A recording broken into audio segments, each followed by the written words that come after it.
Everyone, welcome to my channel. तो आज मैं आप लोगों को क्लैट के बारे में सारा कुछ बताऊंगी। Common law admission test. Basically जो क्लैट का एग्ज़ाम होता है वो किस किस चीज़ के लिए होता है? जिन लोगों को लॉ में एडमिशन लेना होता है। अगर आप लोगों को किसी भी यूनिवर्सिटी में लॉ के अंदर एडमिशन लेना है तो आप लोगों को क्लैट का एग्ज़ाम देना पड़ता है।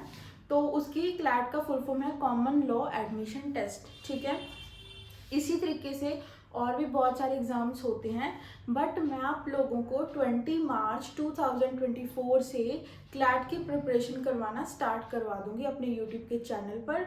और मैं आप लोगों को क्लैट से रिलेटेड बहुत सारे MCQs, previous year question papers हो गए, सैम्पल पेपर्स हो गए, हैंड रिटन नोट्स हो गए, ये सारी चीज़ें मैं आप लोगों को साथ के साथ प्रोवाइड करती रहूँगी। बट इससे क्या होगा कि आप लोगों को मेरे इंस्टाग्राम को फॉलो करना पड़ेगा, तभी मैं आप लोगों को हर एक चीज़ प्रोवाइड करवा पाऊँगी। अगर आप ऑनलाइन ऑफलाइन कोचिंग भी लेना चाहते हो तो आप लोग मुझे कॉन्टैक्ट कर सकते हो, ठीक है, मेरे इंस्टाग्राम पर। तो अब मैं बात करूंगी यूजी क्लैट के बारे में। यूजी क्लैट का मतलब है जिन बच्चों ने भी 12th की है और वो 12th के बाद बीए एलएलबी करना चाहते हैं। ठीक है, बेसिकली उन्होंने क्या है, ग्रेजुएशन बेसिकली नहीं किया है, उसके लिए होता है यूजी क्लैट का, ठीक है, एग्जाम। तो इसमें बेसिकली 5 सेक्शन होंगे, ठीक है। इंग्लिश का, current affairs, legal reasoning, logical reasoning और क्वांटिटेटिव टेक्निक्स। इसके मैं क्वेश्चंस बता देती हूँ। इंग्लिश लैंग्वेज के आएंगे 28 से 32 क्वेश्चंस तक आएंगे, करंट अफेयर्स के 35 से 39 तक, लीगल रीजनिंग के 35 से 39, logical reasoning 28 to 32 and quantitative techniques 13 to 17। ठीक है, तो बेसिकली जब हम किसी भी एग्ज़ाम की प्रिपरेशन करते हैं तो हमें पता होना चाहिए कि हमारे पास नोट्स होने चाहिए, हमें सिलेबस पता होना चाहिए, हमें हमारे एग्ज़ाम के बारे में नॉलेज होनी चाहिए। तो ऑब्वियस सी बात है, जब हमें पता होगा कि किस सेक्शन के अंदर कितने क्वेश्चंस आएंगे और कौन से सब्जेक्ट से आएंगे, तो हमें बहुत ज़्यादा इजी हो जाता है उस सब्जेक्ट को पढ़ना। ठीक है, तो 5 सेक्शंस हैं, ये उसके क्वेश्चंस आएंगे, इतने इतने क्वेश्चंस आते हैं क्लैट के एग्ज़ाम में। ठीक है, तो बेसिकली इंग्लिश आप लोगों को आनी चाहिए। एंड अगर आप लॉ भी करना चाहते हो, ठीक है, एलएलएम करना चाहते हो, कुछ भी करना चाहते हो, तो चाहे कोई भी प्रोफेशन करना चाहते हो, इंग्लिश आप लोगों को आनी चाहिए। तो बेसिकली इसके अंदर कॉम्प्रिहेंशन आ जाएगा, समराइज द पैसेज, कि पैसेज को समराइज करना पड़ेगा हम लोगों को।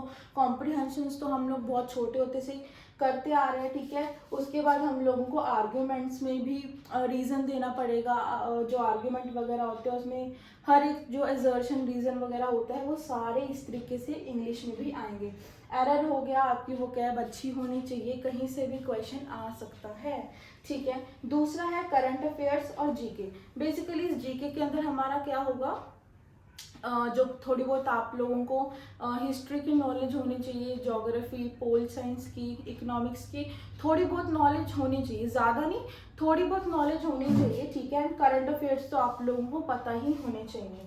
तो इसके अंदर क्या आ जाएगा, नेशनल इंटरनेशनल अफेयर्स जो भी हो रहा है, ठीक है, वो सब, उन सब की आप लोगों को नॉलेज होनी चाहिए।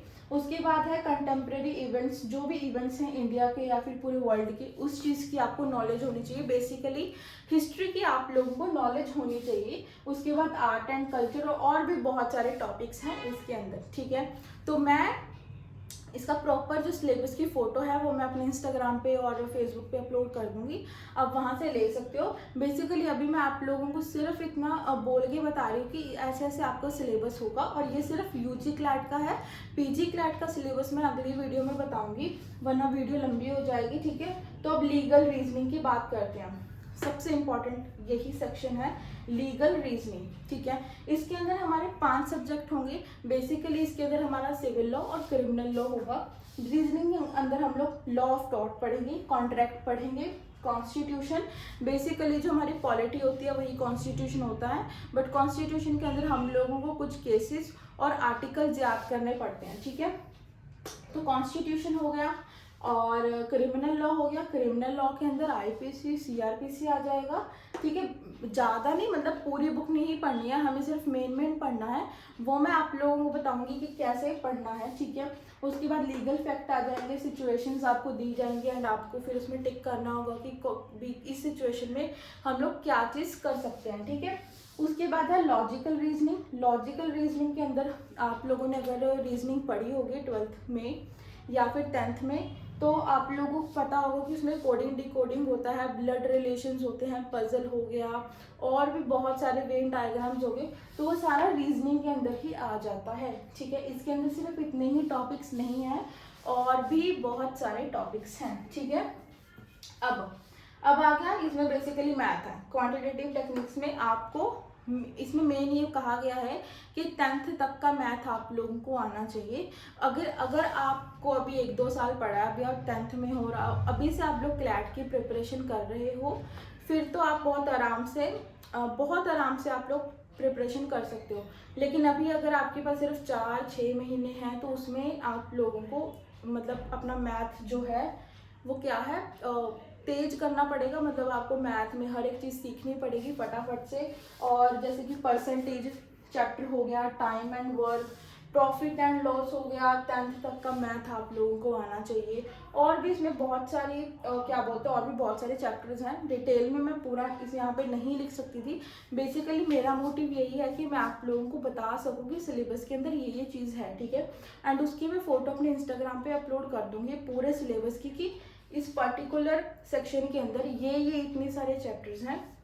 अगर मैं बात करूं एक सेक्शन की, तो ये एक सेक्शन है वो बहुत ज़्यादा वास्ट है, तो उसमें अगर हम लोग एक चीज़ पढ़ने लग गए तो बहुत ज़्यादा डिफ़िकल्टी आ जाएगी। तो बेसिकली अगर हमें कोई भी एग्ज़ाम देना होता है ना, तो हम लोग ऐसा नहीं है कि हम लोग बिल्कुल नीचे से स्टार्ट नहीं करेंगे, क्योंकि अभी 4-5 महीने ही हैं और हमें क्लैट की प्रिपरेशन अच्छे से करनी है। तो हम क्या करेंगे, सबसे पहले मैं आप लोगों को सैम्पल पेपर्स दिखाऊंगी अपने इंस्टाग्राम पे ही कि इस तरीके से क्लैट का एग्ज़ाम आता है, ठीक है। एंड आप भी उसको पढ़ के देखना कि क्या आपसे ये सॉल्व हो रहा है नहीं हो रहा है।